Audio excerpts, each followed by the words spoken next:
The wind carried a sharp bite, that Christmas night, the kind of cold that settled in the bones and stayed long after morning. The depot stood lonely under a fading moon, its paint chipped, its lantern dim, and not a soul in sight except a young teacher sitting on a cracked bench with a worn carpetbag at her feet. Snow clung to the hem of her dress, and her fingers trembled inside thin gloves not made for winter. She had traveled for 3 days through cattle towns, dusty stops, and long stretches of desert to reach this place that was supposed to be her new beginning. Instead, she found only silence, frost, and a train that pulled away too quick to let her ask questions. She had been promised a room and board with the town council, a small schoolhouse waiting by the river, and a wagon to fetch her before midnight. None came. Her ticket, now worthless, felt like a cruel reminder that hope could vanish as easily as breath in the cold. She sat straighter, telling herself that she had endured worse than this. Back east, people called her stubborn, and many said no woman should travel alone past the plains, especially not to teach frontier children in cattle territory and Apache land. But she had believed in purpose. She wanted a place to belong where her lessons meant something, where small-town families gathered around firelight and children learned to write their names in dusty books worn thin. That dream pushed her forward even now, though her toes burned from cold and her throat tightened when she looked down the empty road again. The depot sign swung on rusty hinges, creaking softly each time the wind passed through. Like a reminder that nothing here was steady or safe, she tried to light the tiny lantern she carried. But the flame fought against the wind and died. She pressed her arms close to her body, rubbing warmth into her sleeves, then pulled her coat tighter, wishing it had thicker lining. The silence made her feel smaller with every passing minute. She called out once, hoping someone might hear, but her voice drifted across the barren land without answer. The winter night stretched wide, with miles of bare fields, pine shadows, and far-off hills where she had heard riders sometimes moved unseen. Folks on the train whispered about these lands. Some spoke of cattle thieves. Others spoke of warriors moving like shadows. But no one spoke of warm beds waiting at remote depots. The teacher rested against the pillar of the station, trying to keep her eyes open. Sleep felt dangerous, yet her body had grown weary from travel and hunger. The last meal she had was a biscuit handed to her by a ranch wife 2 towns back, and the memory of that kindness only made the emptiness sharper. She thought of sending a prayer upward, asking for guidance or a sign, yet she wondered if faith held strong in places so rugged. She tried to hold on to hope anyway, whispering to herself that someone from the town must be late or delayed by snow. She would wait just a little longer. But the night kept getting colder. In the distance, a faint sound broke the quiet, soft but steady, like hooves moving across frozen dirt. She sat up straight, heart quickening, unsure if she should call out. The stories she heard on the train returned to her mind. Travelers spoke of men who rode without making a sound, hunters skilled in tracking, warriors who watched strangers carefully. Some stories told of raids, others of unexpected rescue. She did not know what to believe, only that she was alone in a place far from any comfort. She gripped her carpetbag and pressed her back against the bench. Waiting. The hoofbeats grew clearer, slow and measured, not rushing, not panicked. Whoever rode seemed certain of where they were going. She tried to make out the figure forming from the shadows. The rider dismounted before she could speak, tall and quiet, with the silhouette of someone accustomed to harsh lands and cold nights. She could see long dark hair tied back, layered hides draped across broad shoulders, and the stance of a man who moved like part of the earth rather than a stranger to it. He studied the depot first, then looked at her with eyes that reflected torchlight from a fire. He carried in a small lantern bound to his saddle. Relief and fear tangled inside her chest. She did not know whether to stand or stay seated. Her voice trembled as she spoke, telling him she had been left here by mistake, that she was supposed to be met by the town folks. The rider listened without interrupting, his expression unreadable. Snow brushed against his boots as he stepped nearer, moving in slow patience, not wanting to startle her. She noticed how his clothes, though simple, were built for the cold, stitched with purpose and tradition. There was strength in his presence, but also restraint, A calm confidence carved from years of living in wild country. She asked if he knew the settlement nearby, or if he had seen anyone traveling this way. He nodded once, then gestured to the dark plains behind him, signaling that the town was too far to reach safely before dawn. When the wind howled again, she shivered so hard her teeth clattered, and he noticed. He reached into his saddlebag and took out a thick woven blanket, holding it out to her without stepping too close. She hesitated, clutching her bag tighter, unsure if accepting help from a stranger was wise. But the cold gnawed deeper, leaving her no choice. She thanked him softly and wrapped the blanket around herself. Surprised by how much warmth it held, the man studied her face again, as if trying to understand why she was here, alone on a night so harsh. She explained that she had come to teach, that she wanted to bring books and lessons to children of the frontier, no matter their background. His posture shifted slightly, as though her answer stirred something in him. He spoke few words, quiet and measured, telling her he had seen many travelers pass through these lands, but not many with purpose as strong as hers. His voice carried the steady tone of someone who spoke rarely but meant every word. When a gust of wind kicked up snow, he stepped aside to examine the broken door of the depot, testing its hinges and structure. He seemed to be deciding something, weighing risk against necessity. She watched him in silence, unsure what he intended. He turned to her again, signaling with a calm gesture for her to follow. There was shelter nearby, he indicated, a safe place from the cold, safer than staying here alone through the night. She looked back at the empty tracks, hoping against hope someone from the town would arrive. But no lanterns appeared. No wagon wheels. Just the growing cold and the vast silence. She rose slowly from the bench, blanket wrapped tight, carpetbag in hand. The rider waited, respectful of her choice. She walked toward him, but uncertainty lingered inside her chest like a final, fragile question. She was placing her trust in a stranger from lands she barely understood. Guided only by instinct and the faint promise of warmth, the snow deepened around their boots as they stepped away from the depot, and the tracks vanished behind them. She did not know where he was taking her. She only knew that staying meant freezing where she stood. Alone in the wilderness on Christmas night, she followed him into the darkness, unaware that this single choice would change her entire future, tie her fate to a man she never expected to meet, and lead her into a world she had never known, and the first sign of danger would appear before dawn. The wind cut across the open fields as they walked, the night growing darker with every step away from the depot. She kept the blanket tight around her shoulders, trying to match the rider's steady pace. He moved with purpose, but not in a hurry, as though he knew the land well and trusted the path beneath his boots. The lantern hanging from his saddle flickered gently, casting long shadows across the frozen brush. Each breath she took felt sharper than the last, and though her limbs still shook from the cold, she felt safer than she had sitting alone on that bench. Even so, her mind raced with questions she was too afraid to ask. She wondered where he was taking her. A cabin, perhaps, or a camp sheltered by tall pines. She had heard that some warriors traveled alone, others stayed near family, and others guarded hunting grounds.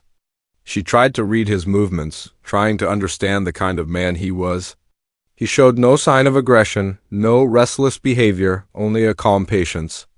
Yet there was something guarded in his eyes earlier, as if he were measuring her just as she was measuring him. They reached a narrow trail cutting between low hills. Snow softened their footsteps, and for a moment the only sound was the distant cry of a night bird. She finally gathered enough courage to speak, asking if he lived nearby. He answered with a short nod, though words did not seem to come easily for him. When she asked if he traveled alone, he paused before responding, choosing his words like stones placed carefully in a river. Not alone all the time, he said, but tonight he traveled with intention. He had left his people earlier that evening to track something moving close to their boundary. Now he was returning, but the cold night brought him toward the depot first. As if guided, she felt a small shiver at his answer. The idea that he had not found her by chance unsettled her, though she did not know why. Maybe he had seen her footprints in the snow or noticed smoke drifting from the chimney of the depot. Maybe he had sensed something was off. Whatever the reason, she realized his presence might not be random. The land itself felt watchful, as if her arrival had stirred something that had been quiet for too long. As they climbed a small rise, she saw faint firelight tucked beneath a natural stone shelf. The camp sat protected from the wind, surrounded by brush and pine. A hide blanket lay spread near the fire, and beside it were dried herbs, a wrapped bundle, and a pouch of tools. The place seemed prepared long before she arrived, as if he had camped here many nights. The warmth radiating from the flames reached her through the cold, and her legs nearly gave out from exhaustion. He guided her to the fire and set another blanket across the ground. She lowered herself slowly, the heat soaking into her hands, arms, and face.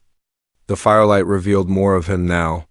His hair was long and tied with leather, streaked with a few strands that caught the orange glow. His jaw carried faint marks of old scars, not from recent fights but from a life spent surviving harsh land. His eyes, steady and dark, held a quiet weight, as if he had seen more than most men his age. He settled opposite her by the fire and pulled a small pot from his pack. She watched as he added snow, ground leaves, and bits of dried meat to it, letting it warm slowly over the flame. The scent of herbs drifted through the air, calming and earthy. She asked if he traveled often in winter. He answered that he moved with the seasons, hunting where the land allowed, staying close to his people when needed, and alone when there were things to watch. The way he said it made her wonder what he was watching tonight. She explained her journey in return, telling him how she left her town back east, how she spent years teaching children in crowded schoolrooms, where coal smoke filled the air and horses clattered down stone streets. She wanted freedom, she told him, wanted to teach where her efforts mattered, where a schoolhouse brought people together instead of being just another building in a noisy town. She mentioned she had been invited by a council, shown letters promising her a place, a role, and a community. Yet when she arrived, no one met her. The train workers shrugged when she asked questions. Now she wondered if the settlement still existed or if someone had misled her. He listened carefully, never interrupting, never questioning her decisions. When she finished, he shifted slightly and said the settlement she sought did exist, but trouble had touched it in recent seasons. Families left, new ones arrived, and the leadership changed hands more than once. He said some travelers carried rumors that people from that town had conflicts with nearby ranchers, and others said the land itself was difficult, with harsh winters and poor soil. It made sense that plans might fail or promises go unkept. She looked at him across the fire, feeling a strange calm settle inside her. She wanted to trust him, yet trust was a fragile thing for a woman alone in unknown land. He seemed aware of the fragility, choosing to keep a respectful distance, never reaching toward her belongings or shifting too close. He picked up a carved wooden piece from his bundle. It was shaped like a small feather, polished smooth. He turned it in his hand, not as a gift, not as a threat, but as something that held memory. She felt there was a story behind it. Something about the way he held it made her think of someone he lost or someone he protected once. When she asked, he answered slowly, saying it belonged to a member of his family, someone who traveled these lands before him. He did not say more, and she didn't push further. The wind shifted again, blowing sparks across the ground. He stood and walked past the outer brush, eyes trained on the dark horizon. Something about his posture changed, tightening as if he sensed movement beyond sight. She followed his gaze but saw nothing except tall grass and distant shadows. When he returned to the fire, he added another log, but the tension did not fade from his shoulders. She asked if something was out there. He said the land was never still in winter. There were wolves sometimes, and men who moved under cover of night, and travelers desperate for supplies. But his voice carried a tone that hinted at something else, something unspoken. The idea unsettled her, but she stayed quiet. He handed her a portion of the warm stew. She ate slowly, letting the heat fill her empty stomach. It felt like the first real meal in days. He ate as well, but his eyes rarely left the edge of the camp. Later, as the night grew heavier, he told her she could rest, pointing to the thicker blanket by the fire. She hesitated again, unsure if sleep was wise, but exhaustion weighed her down. She thanked him softly and lay near the warmth, clutching her carpet bag with one hand. The firelight danced across the rocks above, and the wind softened. She watched him sit upright near the edge of camp, back straight, eyes open, listening. He did not lie down. He did not close his eyes. He kept watch. That was when she realized he hadn't brought her here simply to offer shelter. He brought her here because the night held dangers he had expected long before she arrived. Dangers she could not see. As her eyes grew heavy, she heard a faint rustle in the distance. Something moving deliberately, not swept by wind. The rider's hand moved to the handle of his blade. He whispered one warning under his breath. Meant more for the darkness than for her. Do not come closer. She closed her eyes, but sleep came with unease. Morning would not bring peace. It would bring answers she was not ready to face. She did not know how long she slept. Dreams came in broken pieces, crowded train cars, the sharp whistle cutting the sky, the empty depot bench, then the firelight on the Apache warrior's face as he stared into the darkness. When she woke, it was still night, the stars sharp and close, the fire burned low, and the wind had quieted to a low murmur. For a moment she was not sure where she was. Then she remembered the depot, the cold, the rider who had found her, and the strange feeling that something unseen moved beyond the light. The first thing she noticed was that he had not changed position. He still sat near the edge of camp, back straight, one knee drawn up, his hand resting near his knife and bow. Only his eyes had changed. They were fixed on a point beyond the rocks, watching with the focus of a hunter listening for the next sound. She lifted her head slightly, careful not to startle him, and followed his gaze. At first she heard nothing. Then a faint crunch of snow under a careful step reached her ears, then another. As if someone tried to move without being heard, her heart began to pound. She clutched the blanket closer, the warmth of the fire suddenly not enough.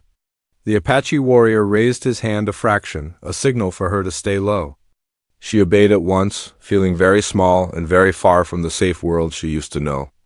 They waited like that for what felt like a long time, holding their breath, until a shape appeared near the edge of the rock shelf. A shadow darker than the night itself. A man stepped into view, then another behind him. They were not dressed like the warrior who had rescued her. These men wore long coats, broad hats pulled low, and scarves around their necks. Rifles rested in their hands, not slung over their shoulders. Their movements were careful, but their eyes roamed boldly, taking in the camp, the fire, and the warrior in a single sweep. One of them cursed under his breath when he saw her, surprise twisting his face. The warrior did not stand. He did not reach for his knife. He just watched them with a calm that made the hair rise on the back of her neck. The taller of the two men spoke first, his voice rough from smoke and cold. He said he had not expected company out here so late. He asked what a young woman was doing alone with an Apache in the middle of winter night, his words edged with suspicion. She opened her mouth to answer, but the rider spoke before she could, saying in a steady tone that he had found her abandoned at the depot and brought her for shelter. His words were simple, but they carried weight. He did not apologize for it. The men exchanged a quick look. The shorter one stepped a little closer, enough that she could see his face in the firelight. His eyes were sharp, and his jaw carried stubble darkened by days of hard riding. He wore a badge pinned under his coat, half hidden. Not a lawman from back east, but someone who wanted to look official out here. He said the town had been expecting a teacher for weeks, but plenty had changed since the council sent those letters. Some men had decided that bringing in new folks would only stir more trouble with the Apache camps. Ranch fences had been cut lately. Cattle went missing. No one could prove who did it, but fingers pointed easily. His gaze slid toward the warrior, the meaning clear. She felt heat rise in her cheeks, anger stronger than fear. She said the council had invited her in writing, that they promised a room and a small wage for teaching the children. She had kept her side of the promise, riding trains across half the country, leaving everything familiar behind. The taller man spat in the snow, saying councils made bold promises when they were safe inside warm rooms, then went quiet when things grew rough. He added that the current folks in charge did not want fresh trouble. A young woman with ideas and paper books could be trouble, especially if the nearby Apache bands saw her as a symbol of more settlers to come, The warrior remained still, but his eyes hardened for an instant. He understood the insult even if the man did not say it plain.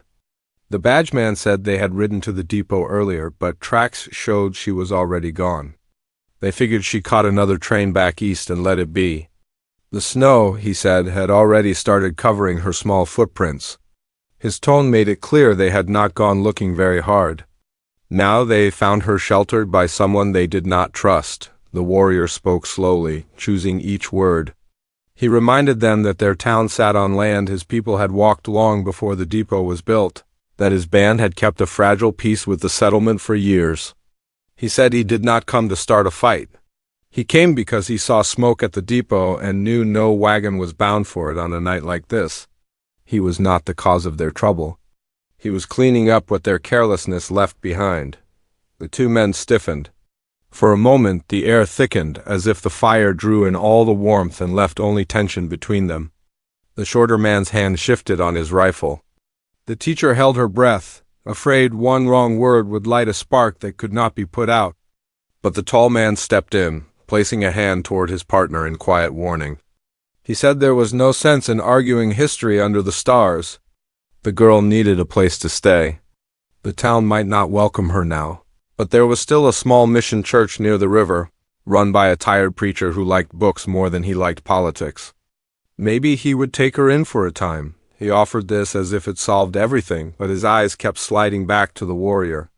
It was clear he did not like the idea of a young woman relying on an Apache for shelter. Yet he also did not want to fight a man who knew the land better than he did, not in the dark, not in winter. So he suggested that at first light they all ride down together. They would escort her, he said. That way, nothing happened on the trail that could be blamed on anyone later. The warrior did not agree at once. He looked toward the teacher, letting her see that he would not decide this without her. The choice, for the first time since she stepped off the train, seemed to sit in her hands. Did she trust these men who had left her at the depot and then barely searched for her? Or the quiet warrior who had kept watch through the night without asking anything in return? Her stomach twisted with doubt. She had not traveled all this way to hide in a mission corner, yet she could not pretend the town's fear meant nothing. And what of the warrior's people? If she stayed near him, would she be drawn into whatever tension simmered between his camp and the settlement? She thought of the children she wanted to teach, settler and Apache alike. Sharing a bench in one room instead of growing up with only stories of each other as enemies in the end? She spoke with a voice that trembled but did not break. She said she would ride to the river, see this mission place, and hear with her own ears what the preacher and townsfolk had to say. But she also said she would not take another step if it meant leaving the warrior out of the matter. He had saved her once already. She would not act like that meant nothing. The men looked taken aback. The badge-wearer scoffed, warning that the presence of an Apache at the mission would make nervous people more nervous. The tall man hesitated, then shrugged as if deciding he could not fight all sides at once. He agreed that the warrior could ride with them for now, though his eyes warned this grace might not last long. The warrior simply nodded, accepting the risk without outward sign. The men moved back into the dark, making a rough camp a short distance away rather than share one fire. That alone told her how brittle any peace between them really was. The warrior rebuilt the flames quietly after they left, adding wood and covering part of the opening with a hide to keep out the cold. She tried to rest again, but sleep came slower this time. Her mind circled the same questions. Why had the town truly turned away from their own promise? What trouble had grown so strong that a simple teacher felt like a threat as the hours passed, and the sky lightened from black to a pale steel gray? She lay awake and watched the warrior's profile in the waning firelight. She wondered about his life beyond these few hours. Did he have family waiting in a hidden camp among the trees? Younger brothers who looked up to him? An elder who watched his steps and weighed his choices? Had he lost people in skirmishes no one back east ever heard about? The feather carving returned to her thoughts. The way his fingers had lingered on it, she thought too of her own past. Her mother had died young. Her father, a stern man who loved order and proper paths, had never quite approved of her desire to teach on the frontier. He saw the West as a place for ambitious men, not stubborn daughters. When she left, they parted on tight words and a cold handshake. Now, lying under a borrowed blanket in Apache country, she wondered if he sat alone on Christmas Day back east, staring at an empty seat at the table, regretting his silence or feeling relieved she was gone. The sun rose at last, pale and distant behind thin winter clouds. Frost clung to the brush and to the hem of her skirt. The two men from town stamped out their own fire and led their horses toward the camp. The badge man looked impatient, as if daylight made him brave again. The tall one seemed wary still, scanning the hills the way the warrior did. The three men exchanged few words. There was no friendly greeting, only a strained truce. They saddled her onto a spare horse. The warrior walked close when she mounted, steadying the animal as she found her seat. He watched her face as if checking to see if she would change her mind. She offered him a small, grateful nod that did not fully hide her nerves. He gave the slightest nod back in return, then swung onto his own horse with practiced ease. They rode out in a narrow line. The warriors of two worlds and the young teacher caught between them. Snow crunched under hooves and the cold bit at her cheeks. The town men rode ahead, urging their horses forward whenever the trail widened. The warrior kept close to her side, not crowding, but always near enough that she felt his presence like a shield. Against whatever might come, the land rolled gently downward as they approached the river valley. Thin smoke rose from somewhere ahead, a sign of homesteads or the mission chimney. As they drew closer, she saw fence lines in the distance, some broken, some recently fixed. She noticed hoof marks near one section where the rails had been cut, the snow trampled by many riders. The tall man glanced at that fence and muttered that repairs never seemed to last. The badge man replied under his breath that fences would hold better if certain people kept their horses on their own side of the water. The warrior's jaw tensed, but he said nothing. The teacher felt the weight of those few words settle in her chest. This was the heart of it. Land, lines on the ground, and who had the right to draw them. Her own presence here, letters in her bag promising a school, sat right in the middle of that quiet war. As the mission roof came into view by the river bend, with the town beyond it. Her horse tossed its head, sensing her tension. Her pulse quickened. She did not know what awaited her in that cluster of buildings. A small room buried in politics. Suspicion from settlers who never knew her name. Distrust from Apache families who saw only one more stranger bringing books and rules. Between her and all of that rode the man who had found her in the frozen dark. A man his people might question and the town might condemn for helping her. By the time they reached the edge of the mission yard, every step of her journey felt heavier. The real Christmas morning had arrived, and with it, the first true test of where she belonged in this cold frontier land. Snow crunched beneath the horses as they passed through the mission gate, and the old building came into full view.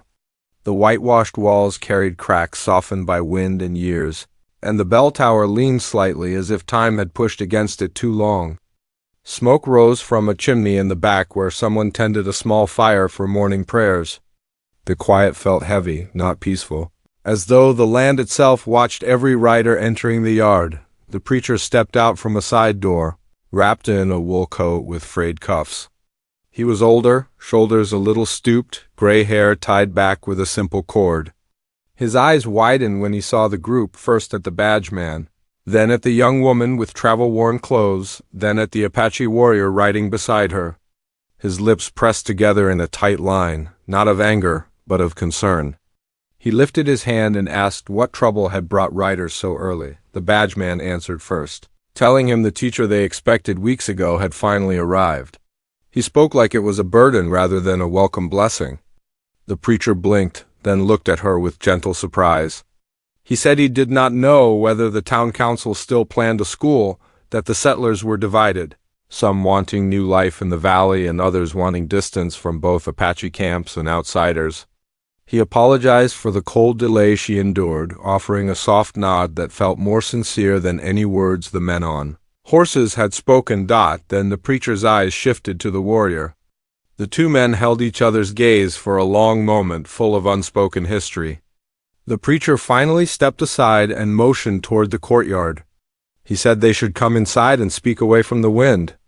No threats, no raised voices, just a weary man trying to keep peace. Inside, the mission smelled of wax, pine smoke, and old wood polished by years of quiet hands. The teacher rubbed her cold fingers together as warmth from a low-burning stove began to reach her. The warrior stood by the doorway, shoulders broad, posture alert, never placing himself fully at ease. The preacher asked if she came alone. She explained her journey again, how the depot had been empty and the night nearly took her. She described how the warrior found her and watched over her. The preacher listened with slow understanding, his expression changing as he realized how close she had been to death while the town argued over her arrival. When she asked if she might stay at the mission until the council decided their stance, the preacher hesitated. He warned her that staying here meant being caught between tensions. Settlers whispered that the Apache watched the valley too closely. Apache families believed the settlers took more land each year. If she lived in the mission, she would stand in the center of that friction. She replied that she came to teach children on both sides, not to choose one. The preacher stared at her with tired eyes and said that was a noble hope. But people in these lands did not always let hope stand untouched. Before more could be said, shouting burst from outside. The badge man stormed in, coat dusted with snow, anger burning in his voice. He said tracks were found along the river, several horses riding north toward the ranch fencing, and he claimed those tracks belonged to Apache riders. His glare shifted toward the warrior, making the accusation clear. The warrior answered calmly, saying the tracks he saw earlier traveled south, not north, and belonged to ranch hands moving cattle before winter storms. The badge man called him a liar in front of everyone, his hand tightening near his holster. The preacher stepped between them, raising both hands in a silent plea for calm. But the two men locked eyes like men ready to break a fragile peace at the slightest provocation. The teacher stood frozen, watching how quickly suspicion turned into hatred in this land. The warrior never reached for a weapon. He stood straight, unbowed, but ready for whatever next moment might require. The preacher pushed the argument outside, but it did not settle. The badge man insisted the warrior accompany them to the ranch land to answer questions. The tall rider from earlier agreed reluctantly, saying they needed to see the truth in daylight. The warrior did not refuse. He simply nodded once. As if he had known this demand was coming, the teacher watched him walk toward his horse with cold determination. She hurried after him, gathering her skirt in one hand, calling out. He turned to her, his expression calmer than hers. She asked why he agreed to go with them when they clearly distrusted him. He said avoiding conflict did not erase it. Sometimes walking toward danger prevented a larger wound. He said if he refused, the settlers might use his silence as proof of guilt. If he went, he at least walked with truth. She asked if she should go with him. He looked at her longer this time, weighing her place in this struggle. He said coming could show that she sought truth as well, but it could also tie her to danger she did not owe. She felt her heart pound. She had not crossed the country to hide. She mounted a horse the preacher offered and told him she would not let others decide the story of this land without seeing it herself. They rode out from the mission in a tense group. The warrior, the young teacher, the preacher following behind, and the two armed riders leading. Frost glittered on the plains like scattered glass. The wind rose again, carrying the scent of pine and distant smoke. Hours passed as they followed the tracks along the river. The land dipped and rose, fence posts leaning like weary soldiers guarding territory no one fully understood. The tall man dismounted at a broken section of fencing and examined the ground. Hooves had churned up the snow, but the pattern was strange. The badge man pointed at marks he claimed were Apache-made. The warrior shook his head, explaining that these prints were fresh, but the iron shoes were shaped for ranch horses. The two men argued, stepping around each other with tense steps. The teacher moved closer, studying the ground herself. She noticed a broken strap near the fence, tangled with thorn vines. The leather was stamped faintly with letters she recognized from the train station days earlier, initials used by a rancher they passed on the road. She pointed this out quietly. The badge man brushed off the discovery, calling it coincidence. But the tall rider paused, staring harder at the tracks with new doubt before they could dig deeper. Distant gunfire cracked through the air. Everyone froze. The sound came from up the ridge, sharp and repeating. The warrior swung onto his horse instantly and took off toward the sound. The teacher followed without thinking, her horse stumbling but pushing forward. Snow whipped into her eyes, branches scratched her coat. But she kept riding. The ridge opened into a narrow valley where smoke rose from a small homestead. The barn door hung broken, cattle scattered in panic. A group of masked riders fled through the trees, driving 2 cattle ahead of them. The warrior drew his horse in front of her, blocking bullets that ricocheted off stone. He shouted for her to stay low. The riders vanished into the pines before the group could reach them. Leaving chaos behind, the preacher arrived breathless, and the badge man rode in seconds later, swearing that this was proof, saying those men must be Apache raiders. But the warrior walked the ground again, examining hoofprints and broken brush. He shook his head, voice low but firm. These riders were not his people. Their horses carried different cuts on the hooves, different gear, different trail signs. The masked men had passed through Apache lands to make it look like they came from there, stirring conflict between both sides. The teacher felt the truth pierce through her like cold wind. Someone was using the land as a shield, robbing ranches and blaming the nearest tribe so the settlers would demand force and abandon peace. The preacher stared at the valley with sorrow, understanding creeping into his weary face. The tall rider rubbed his jaw, uncertain now. But the badge man stepped forward, refusing to let his anger die. He said even if this raid was staged, the warrior and his people still posed a threat. He claimed they should be sent away, driven from the area to protect the settlement. He raised his rifle, voice sharp, demanding the warrior answer for the trouble. Snowflakes drifted between them like falling ash. The warrior stood unmoved, staring down the barrel with quiet resolve, not fear. The teacher stepped between them before she could think. Her boots slid in the mud, her heart pounding so loud she barely heard her own voice. She said if the town cast out people without proof, they would destroy every bridge before a school could even be built. She said peace could not survive when fear spoke louder than truth. The badge man hesitated, rifle still raised, eyes burning with pride and confusion. The wind howled again. More hoofbeats echoed far behind them, fast and heavy, growing closer. The tall rider turned toward the sound, face tightening. Someone else was coming, not masked raiders, not ranch hands, not warriors from the valley, a large group, riding fast. The teacher felt her throat tighten. The warrior moved a step closer to her, silently preparing for whatever storm approached. The badge man lowered his rifle only inches, torn between stubborn duty and rising doubt. The preacher whispered a prayer under his breath, hooves thundered across the snow, and shadows emerged from the tree line. Whatever arrived next would decide the fate of everyone standing in that frozen valley. The morning no longer felt like a beginning. It felt like the edge of a turning point, where one choice could start a war, or save a land that still had hope buried beneath frost. The approaching riders cut through the trees like a breaking tide, hooves sending up snow in wide arcs as they entered the valley. The teacher braced herself, holding her reins tight as her horse stamped nervously. The warrior moved a step in front of her, not drawing a weapon, but ready to shield her if anything went wrong. The badge man raised his rifle again, but the tall rider beside him gripped his arm, urging caution. The preacher simply closed his eyes, whispering a quiet hope that the valley would not become a battlefield. As the dust and frost settled, faces came into view.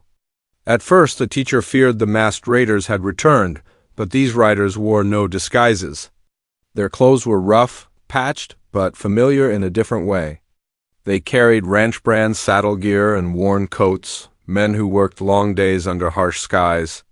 One rider at the front raised his hand high, calling out that they had chased the raiders from the northern fence line.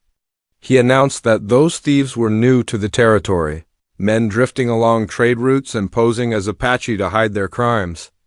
The tall rider exclaimed in disbelief, asking how they knew that for certain. The rancher held up a ripped piece of fabric taken from a fallen raider's coat, showing a symbol burned into the leather. It matched a cattle brand from a distant county. Not the local settlements and not the Apache camps. The truth settled across the valley like thawing ice. The rancher then turned his attention to the warrior and nodded in acknowledgement. He said they had crossed paths before, years earlier, during a drought when water rights nearly sparked trouble. The warrior had helped guide cattle to safer ground then, not because he owed anyone anything, but because trouble in one camp always spread to others. The rancher's voice carried respect that hadn't been present in the others. That small recognition eased the tension further. Though not completely, the badgeman shifted uncomfortably, his pride wounded. He finally spoke, saying they had all been on edge because winter brought more than cold. It brought scarcity, and scarcity brought blame. He admitted they had acted too fast, too certain of their fears, and he looked directly at the teacher. He said she arrived in the middle of that unrest, and that her presence forced people to face things they avoided for too long. She did not respond with anger. Instead, she said she understood fear, but fear without reason was how good land fell to bitterness. Her voice remained steady, not sharp, and the gentleness softened even the badgeman's posture. The preacher approached both sides, laying a hand on the fence rail between them, saying the valley had a chance to start again if people chose it. Maybe the school could be a place where children from ranch homes and river camps learned together, not apart. The idea hung in the cold air like a fragile spark. The warrior turned toward the teacher, studying her expression, searching for doubt. She looked toward the homestead, the broken fence, and the land that stretched beyond. She said she still wanted to teach here, even more now than when she arrived. The preacher smiled for the first time that morning. The tall rider cleared his throat, suggesting they return to the settlement with news of the raiders and discuss rebuilding the schoolhouse before spring. He admitted people listened more when fear was lifted off their backs. The badgeman nodded, though slower, then told the warrior he was welcome to ride with them. Not as a captive or a suspect, but as someone who knew the land better than anyone. The warrior accepted without ceremony, as if he cared more for the road ahead than praise. They rode back together in a calmer formation. The ranchers returned to gather cattle, promising to send word when they needed help rebuilding the barn. The teacher and warrior rode side by side, their horses' breath rising in white clouds. The trail felt different now, not hostile, just open, as if the land had been waiting for someone to choose a better path. By the time they reached the mission again, the sun sat higher, melting frost on branches and warming the stone walls. The preacher welcomed them inside for warm bread and broth, and townsfolk slowly gathered after hearing the commotion. People who had once looked uncertain now stepped closer to ask questions, wanting to know how she survived the night and who the warrior was to her. She answered simply, saying he was the reason she stood there alive. Nothing more complicated than that, though truth carried weight beyond words later. As afternoon shadows stretched long across the yard, the warrior prepared to leave. His people awaited him beyond the ridges, and he would not stay among the settlers too long. The teacher walked with him to the gate, the world quieter than morning had been. She thanked him not just for saving her, but for standing beside her when she faced doubt. He said she had stood beside him too in her own way. They paused there, two travelers from distant worlds meeting at a crossroads neither planned. He told her that if she built her school, he would send children from his camp when the land was peaceful enough. She felt something warm stir in her chest, not romantic, but a sense of purpose stronger than before. He mounted his horse, looking back once with that same calm gaze she noticed by the fire. She lifted her hand in farewell. He nodded and rode off toward the hills, disappearing into the pines like a shadow returning home. Days passed, winter softened, and work began. The preacher organized lumber, ranchers mended fences without blaming the wrong people, and letters finally reached those who needed them. She moved into a small room beside the mission, simple but warm enough to sleep through cold nights. Children came by the yard to watch her unpack books, their faces curious, asking when lessons would start. She told them spring would bring open doors. As thawing wind rolled through the valley.